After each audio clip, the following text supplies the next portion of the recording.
നമ്മുടെ തലച്ചോറിൽ അപകട സൂചനകൾ വേഗത്തിൽ തിരിച്ചറിയുന്ന ഒരു പ്രവർത്തന രീതിയുണ്ട്.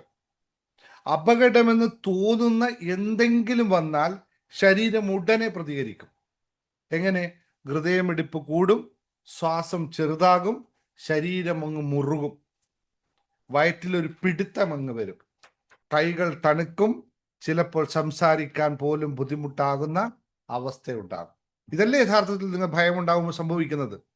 ഇത് നിങ്ങളുടെ മാത്രം വിഷയമുള്ള കാര്യമൊന്നുമല്ല.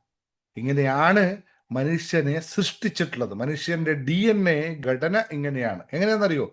പഴയ കാലത്ത് മനുഷ്യൻ എവിടെയായിരുന്നു? കാട്ടുവാസിയായിരുന്നു, അല്ലെ? ഇന്നല്ലേ കാട് നമുക്ക് വേണ്ടാതാവുന്നത്? പണ്ട് കാട്ടിലായിരുന്നു.